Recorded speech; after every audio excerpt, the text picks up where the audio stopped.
নারিকেলের সৃষ্টি হয়েছে অষ্টমীর দিন। কোন দিন? কি দিয়ে সৃষ্টি হয়েছে? মহাদেবের মাথা দিয়ে। আমাদের বুদ্ধি ব্রেন কোথায় থাকে? মাথায়। তাই অষ্টমীর দিন নারকেল খেলে বুদ্ধি থাকে না, বুদ্ধিহীন হয়ে যায়। আমাদের শাস্ত্রে 15 দিনে 15টা জিনিস খাওয়া নিষেধ। প্রথম প্রতিবাদ, প্রতিবাদের নিষেধ হলো কুমড়া। প্রতিবাদে কুমড়া খেলে অর্থহানি হয়, 1000 টাকা রোজগার করলেও হাতে টাকা পয়সা। জানেন, এই বাড়িতে পঞ্জিকা থাকলে গিয়ে খুলবেন, দেখবেন কোন কোন তিথিতে কি কি খাওয়া নিষেধ। এবং যখনই ভোগের রান্না করবেন এই জিনিসগুলো রান্নায় দেবেন না। প্রতিবাদে কুমড়ো খেলে অর্থহানি, 1000 লাখ লাখ টাকা আয় করবেন, কোনো দিন থাকবে না প্রতিবাদে কুমড়ো খেলে। দ্বিতীয়ায় তিত বেগুন, হরিভজন নষ্ট হয়। তিত বেগুন আলাদা, বেগুন আলাদা। তিত বেগুন আমাদের এদিকে আছে, ছোট ছোট হয় তিত বেগুন। এটা খেলে দ্বিতীয়ার দিন সে যতই কৃষ্ণ ভক্ত হোক তার ভক্তি থাকবে না। তৃতীয়ায় পটল, পটল খেলে শুক্রাণী বৃদ্ধি, কামনা বাসনা বাড়ে, কৃষ্ণ ভজন হয় না। চতুর্থীতে মূলা, চতুর্থীতে মূলা খেলে ধর্মহানি হয়, বংশের মান সম্মান নষ্ট হয়। এই যে দেখা যায় কিছুদিন পর পর মেয়ে পায় না, ছেলে পায় না, মেয়ে নাই, থানায় রিপোর্ট করে আমার মেয়ে হাইজেক হয়েছে। 1-1.5 মাস পরে বের হয় হাইজেক টাইজেক হয় নাই, পাশের বাড়ির কালু অথবা লালুর সাথে গেছে গিয়ে। এই ধর্মহানি, এর জন্য একটা কারণ এই চতুর্থীতে মূলা ভক্ষণ। পঞ্চমীতে খাওয়া নিষেধ বেল, পঞ্চমীতে বেল খেলে কলঙ্ক হয়।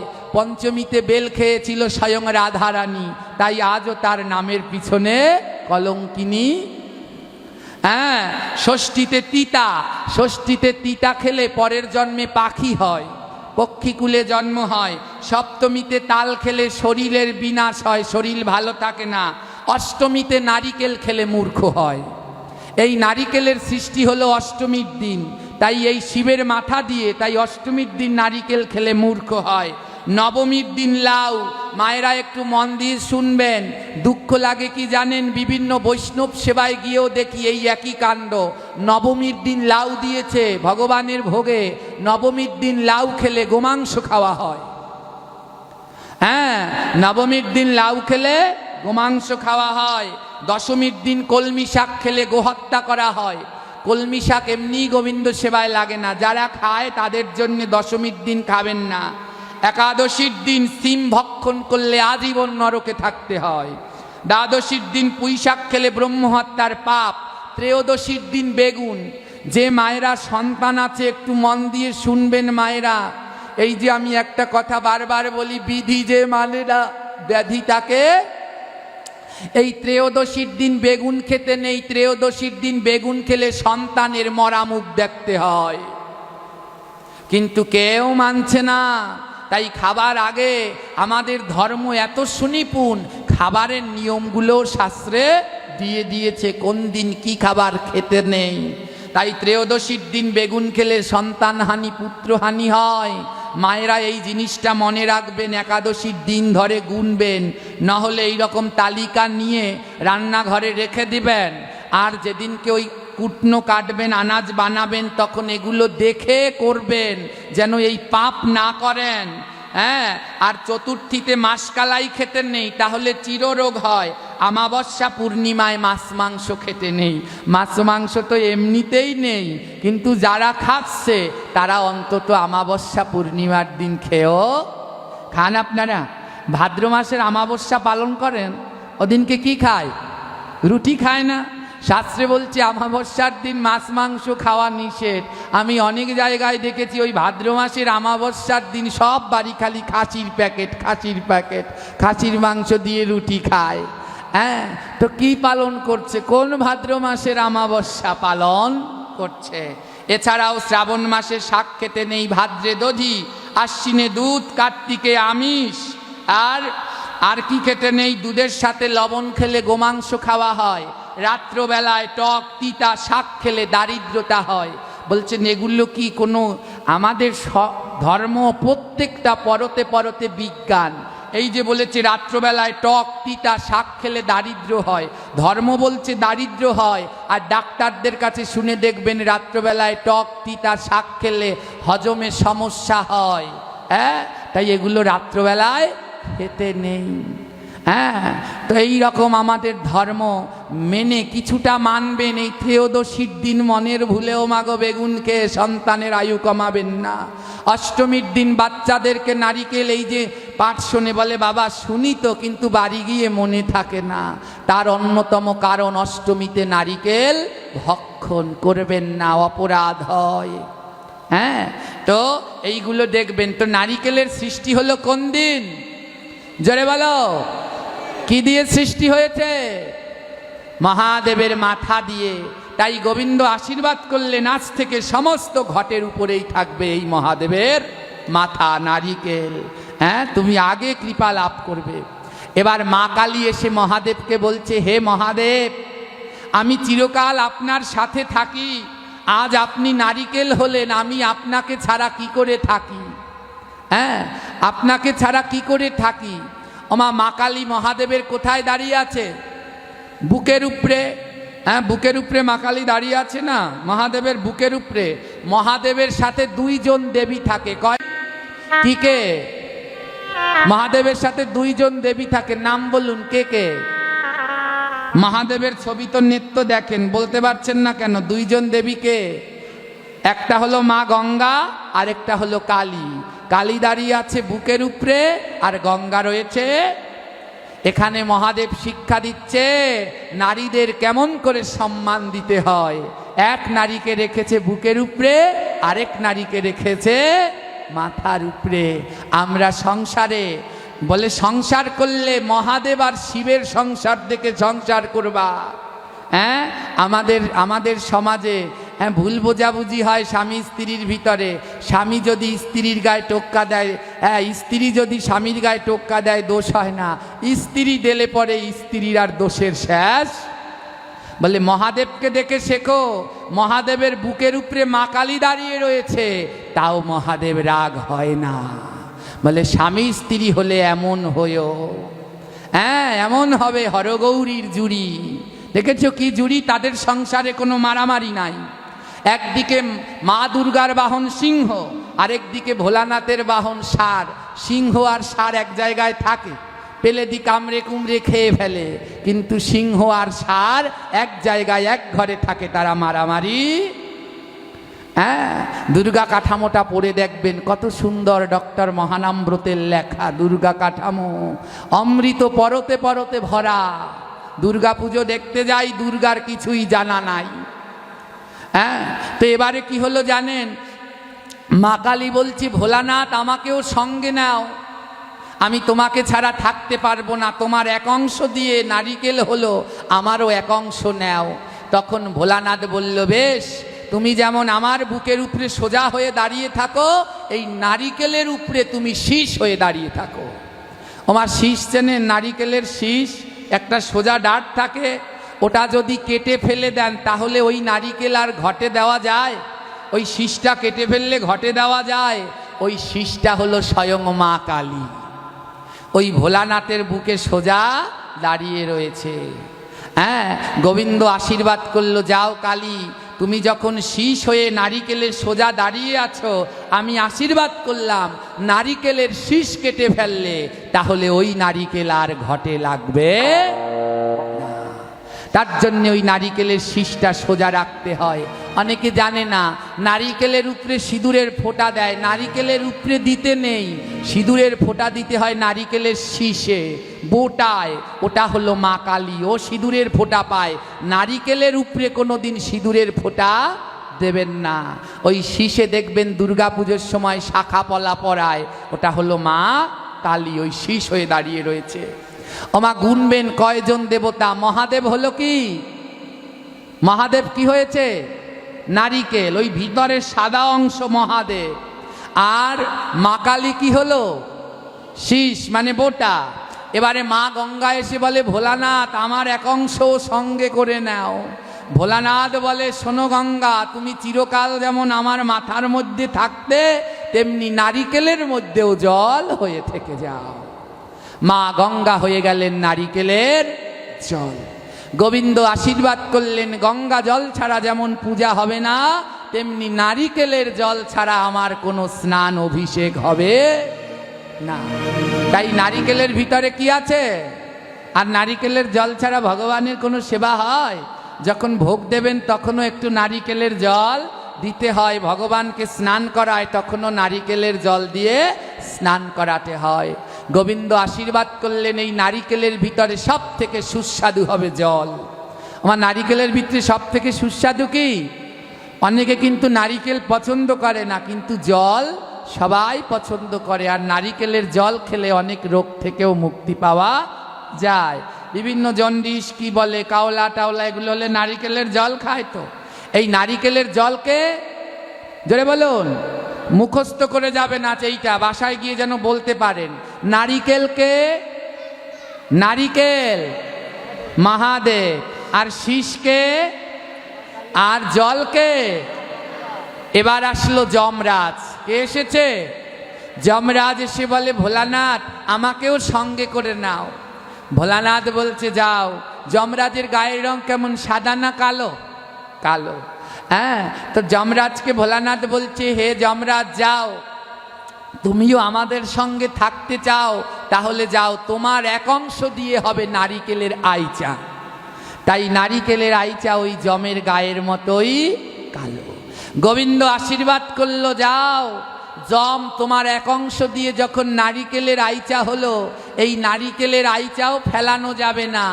আমি কলিযুগে যখন চৈতন্য মহাপ্রভু হব, এই নারিকেলের আইচা দিয়ে আমি করঙ্গ বানাবো, আর সেই করঙ্গ নিয়ে আমি ভক্তের দ্বারে দ্বারে ভিক্ষা করব। আপনারা ওই যে আগের দিনে বৈষ্ণব আসতো, দেখেছেন? করঙ্গ নিয়ে বাড়িতে ভিক্ষা করতে দেখেছেন কেউ? ও করঙ্গটা কি দিয়ে বানায়? নারিকেলের আইচা দিয়ে। এ হলো জমের মাথা। এই গেল কয়জন দেবতা? হ্যাঁ, 4 জন। এবার আসলো পবন দেব। দেবতাদের ভিতরে সব থেকে শক্তিশালী দেবতাকে পবন। সবাইকে আটকাতে পারবেন, ও বন্যাকে কেউ আটকাতে পারবেন না। তো পবন দেব তিনি হলো সব থেকে শক্তিশালী।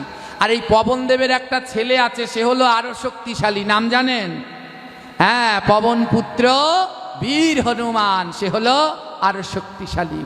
এবার পবন দেব এসে বলছে, হে ভোলানাথ আমাকেও সঙ্গে করে নিন। ভোলানাথ বলল, যাও পবন দেব, তুমি নারিকেলের ছোগা হয়ে যাও। পবন দেব হয়ে গেল কি? নারিকেলের ছোগা। শক্তিশালী দেবতা, সে হয়ে গেল নারিকেলের ছোগা, খোসা হয়ে গেল। গোবিন্দ বলল, যাও, তোমার এক অংশ দিয়ে তৈরি হলো নারিকেলের খোসা।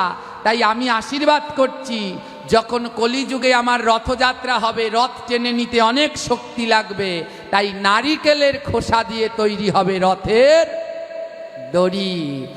আর আমার সব ভক্তরা সন্ধ্যাবেলায় এই নারিকেলের ছোবরা জ্বালিয়ে আমার আরতি করবে।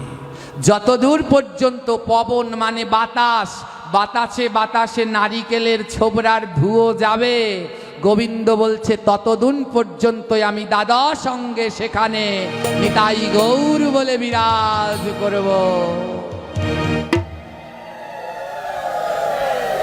ওমা, এই পাঠটা এর জন্যই করলাম, নারিকেলের ছোবরা না জ্বালালে গোবিন্দ সেখানে বিরাজ করে। যতদূর পর্যন্ত নারিকেলের ছোগার ধুয়ো বাতাসে যাবে, সেই পর্যন্ত গোবিন্দ দ্বাদশ অঙ্গে বিস্তার করবে। বাংলায় একটা প্রবাদ আছে, না কাঁদলে মায়ও দুধ দেয় না। তাই না বললে পরে এই ছোগার ধুপুতি আসতো না। হ্যাঁ, এসে গেছে, একটু জ্বালিয়ে দেবেন। এর ধুয়ো যতদূর যাবে সব শুভ হবে। এই যে ধূপকাঠি জ্বালাচ্ছেন, ডাক্তারবাবুর কাছে শুনে যাবেন, এসব মেডিসিন দেওয়া। আমার তো এই ধূপকাঠি, আমার তো অ্যালার্জির সমস্যা, জ্বালালে পরে খুব কাশি হয়। সব বিভিন্ন কেমিক্যাল দিয়ে তৈরি করা। আর এই নারিকেলের ছোবরা ধূপ দিয়ে জ্বালান, দেখবেন মশা মাছি সব মরে শেষ, জীবাণু নষ্ট। আর ধূপকাঠি জ্বালালে সব হয় না। আমাদের শাস্ত্র বিজ্ঞানের কথা কয়। তাই সন্ধ্যাবেলায় সকালবেলায় নারিকেলের ছোবা ধূপ দিয়ে জ্বালাতে হয়। আগের দিনে জ্বালাতো, তাই এত রোগ ব্যাধি ছিল না। এখন জ্বালায় না, রোগের আর কোনো শেষ নাই। হ্যাঁ, জয়নি তাই। ওমা, এই গেল কয়জন দেবতা? 5 জন। এবারে মা অগ্নিদেব আসলো। কে আসলো? অগ্নিদেব এসে বলে কি, ভোলানাথ আমাকেও সঙ্গে করে নিয়ে যান। ভোলানাথ বলে বেশ। অগ্নি, তোমার এক অংশ দিয়ে তৈরি হবে নারিকেল গাছের পাতা। গোবিন্দ আশীর্বাদ করলেন, যাও, এই নারিকেল পাতা ছাড়া আমাদের সনাতন ধর্মের কোনো আগুন জ্বলানো যাবে না। তাই যজ্ঞ করলে তখনও নারিকেলের পাতা, কেউ মারা গেলে সেই আগুন জ্বালাতেও নারিকেলের পাতা, হবিষ্যন্ন খেলে সেখানেও লাগে নারিকেলের। এই গেল কয়জন দেবতা? জোরে বলো। এবার আসলো মা লক্ষ্মী। মা লক্ষ্মী এসে বলে, ভোলানাথ আমাকেও সঙ্গে নিন। মা লক্ষ্মীর একটু অহংকার বেশি, জানেন, সোনা গয়না দিয়ে সারাদিন সেজে থাকে তো। ভোলানাথ বলে, দেখি এর অহংকার কেমন। একের অহংকারের জন্যে তো এই নারিকেল হলো, ব্রহ্মার অহংকার, দেখি লক্ষ্মীর আছে নাকি। হ্যাঁ, তখন মা লক্ষ্মীকে বলছে, তুমি আমাদের সঙ্গে যাবে? বলে হ্যাঁ। মা লক্ষ্মীকে বলল, যাও, তোমার এক অংশ দিয়ে তৈরি হবে নারিকেলের শলা, যা দিয়ে তৈরি হবে ঝাড়ু। দেখছে মা লক্ষ্মীর মনে অহংকার আছে কিনা। মা লক্ষ্মী বলে, ঝাড়ু হব, আমার এক অংশ দিয়ে শলা হোক, তা দিয়ে ঝাড়ু হব, তাও বৈষ্ণবের চরণ ধরে থাকবো, বৈষ্ণবের সঙ্গ ছাড়া হব না। তাই মা লক্ষ্মীর এক অংশ দিয়ে হলো নারিকেলের শলা, আর তা দিয়ে তৈরি হয় ঝাড়ু। ঝাড়ুকে অনেকে খারাপ ভাবে, ঝাড়ু খারাপ না, ঝাড়ু লক্ষ্মী। যেইখানে ঝাড়ু দেয় সেইখানে পরিষ্কার, যেইখানে পরিষ্কার সেইখানে লক্ষ্মী। যেইখানে ঝাড়ু দেয় না সেইখানে অপরিষ্কার, যেইখানে অপরিষ্কার সেইখানে অলক্ষ্মী। হ্যাঁ, গোবিন্দ আশীর্বাদ করলেন, হে লক্ষ্মী, তোমার এক অংশ দিয়ে তৈরি হলো এই ঝাড়ু। তাই আমি আশীর্বাদ করলাম, যখন রথযাত্রা হবে আমার ভক্তরা রথের দড়ি আগে টানবে না। যারা জ্ঞানী ভক্ত তারা রথের দড়ি আগে টানে মায়েরা। তারা আগে কি করে? তারা আগে গিয়ে রাস্তায় ঝাড়ু দেয়। তাই মা লক্ষ্মীকে বলল কি, তারা বলল কি, যে লক্ষ্মীকে বলছে তোমার এক অংশ দিয়ে হবে ঝাড়ু, আর তাই এই ঝাড়ু রথের আগে আগে থাকবে। মা লক্ষ্মীর এক অংশ দিয়ে হলো ঝাড়ু। এই হলো কয়জন? 7 জন। এবার ব্রহ্মা নিজের ভুল বুঝতে পেরে ব্রহ্মা বলে, ভোলানাথ ক্ষমা করো, আমারও এক অংশ এই সেবায় লাগাও। ভোলানাথ বলল, তুমি সব থেকে বেশি পাপ করেছো অহংকার করে, তাই তোমার এক অংশ দিয়ে হবে নারিকেলের গাছ। ওই শলা, পাতা, ফল ও সবাই অল্প অল্পতে মুক্তি পাবে, কিন্তু তুমি গাছ হয়ে বছরের পর বছর এক জায়গায় দাঁড়িয়ে থাকবে। এই নারিকেল গাছে বাস করে কয়জন দেবতা? জোরে বলুন মায়েরা। 8 জন দেবতা। নারিকেলের সব থেকে সুস্বাদু অংশ কি? নারিকেলের জল। এইবার এই তত্ত্বটা মন দিয়ে শুনবেন, নাইলে এই পাঠের অর্থ বুঝতে পারবেন না। এই 8 জন দেবতা থাকে নারিকেল গাছের ভিতরে। এবার এই 8 জন দেবতা মিলে নারিকেল গাছ যেই হলো, এই নারিকেল গাছ দাঁড়িয়ে আছে একজন দেবীর উপরে। দেবীর নাম কি? বসুমতী, ধত্রী মাতা। তো যখন এই 8 জন দেবতা মিলে নারিকেল গাছ হলো না, যেই বসুমতীর উপরে দাঁড়াবে, মা বসুমতী বলছে, দাঁড়াও, হে 8 দেবতা, তোমরা মিলে নারিকেল গাছ হলে, তো আমি বসুমতী আমার বুকের উপরে রাখলে আমি কি পাবো? ভোলানাথ আশীর্বাদ করলো, যাও, আশীর্বাদ করে দিলাম, হে বসুমতী, তুমি যদি এই 8 দেবতাকে আমার বুকের উপরে ঠাঁই দাও, তাহলে এই নারিকেলের সব থেকে সুস্বাদু হলো জল। যখনই কোনো মানুষ নারিকেল কাটবে, এই নারিকেলের জল সবার আগে পাবে মা বসুমতী। বুঝতে পারছেন? কি বুঝতে পেরেছেন বলুন তো? আজও যখনই ডাব কাটেন, জল আটকে রাখতে পারেন? কোপ দিলেই কি করে? ছিটকে উঠে গিয়ে পড়ে বসুমতীতে। ওই যে ভোলানাথ আশীর্বাদ করে দিয়েছে, যদি আমাদের 8 জনাকে ঠাঁই দাও তাহলে এই নারিকেলের জল সবার আগে খাবে তুমি। তাই আজও নারিকেল কাটলে কেউ জল আটকে রাখতে পারে না, সে ছিটে গিয়ে মা বসুমতীর উপরে পড়বে পড়বে পড়বেই পড়বে। এইভাবে নারিকেল ফলের সৃষ্টি হলো। আমাদের সময় শেষ হয়ে গেছে, 11টা বেজে গেছে। তাই আজকে আমি এখানেই আমার ভাগবত পাঠ বিশ্রাম দিতে চলেছি। জয় রাধে মায়েরা।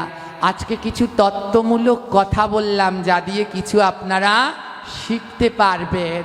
তাই আজকে এই পাঠ করলাম। আমি সাধারণত একদিনের পাঠ করে আনন্দ পাই না। একদিন যেমন তত্ত্ব কথা বলি, আরেক দিন সেই ভাবের কথা।